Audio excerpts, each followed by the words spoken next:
Madame, monsieur, bonjour, les titres à la une de l'actualité de ce jeudi 31 mars.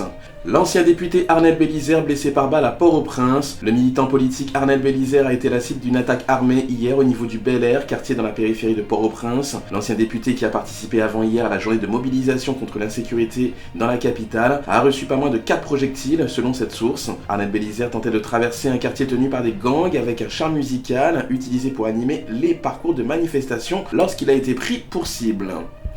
Un présumé kidnappeur arrêté par la PNH à Carrefour. La police nationale a interpellé Bruno Schneider le 18 mars dernier à Carrefour. Il est soupçonné d'avoir participé à l'enlèvement de 3 personnes. L'acte avait été commis le 23 septembre 2021 selon des précisions de l'institution policière. Le suspect se trouvait à bord d'un pick-up GMC blanc lorsqu'il a été appréhendé. Ce véhicule appartient à l'une des 3 personnes enlevées, toujours selon la police. 225 kidnappings recensés en Haïti entre janvier et mars 2022 selon le CARDH. La cellule d'observation de la criminalité et du Centre d'analyse et de recherche en droits de l'homme informe avoir recensé 225 cas d'enlèvement pour le premier trimestre de 2022 contre 142 pour le premier trimestre de 2021, soit une augmentation de 58%. Il s'agit de 75 cas de kidnapping pour le mois de janvier 2022, 81 pour le mois de février et 71 pour le mois de mars, selon ce bulletin de 7 pages publié par l'organisation. Ariel Henry s'engage à mettre en place une sécurité stable pour l'approvisionnement des marchés urbains.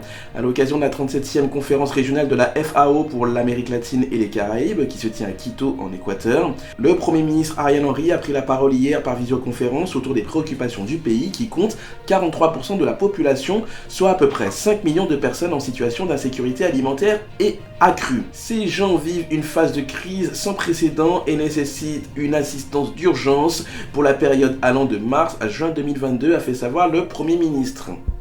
Et puis enfin, le 28e congrès national de la AFCH aura lieu du 22 au 24 avril 2022. L'Association des fidèles charismatiques d'Haïti annonce la tenue de son 28e congrès national du 22 au 24 avril. Cette édition a été délocalisée à Delma 33 en raison du climat d'insécurité qui prévaut à Torcelles. Organisé autour du thème Confiance Haïti, je fais de toi la lumière des nations, ce congrès se déroulera cette année chez les frères Saint-Louis de Gonzague. Le comité organisateur dit compter sur la prière des participants diocésains, groupes de prière, fidèles charismatique, afin que ce congrès puisse ouvrir le chemin pour que la promesse de Dieu ne tarde pas à se réaliser en Haïti. C'était l'essentiel des titres à la une de l'actualité. Je vous donne rendez-vous d'ici 30 minutes pour une nouvelle édition sur Juno 7.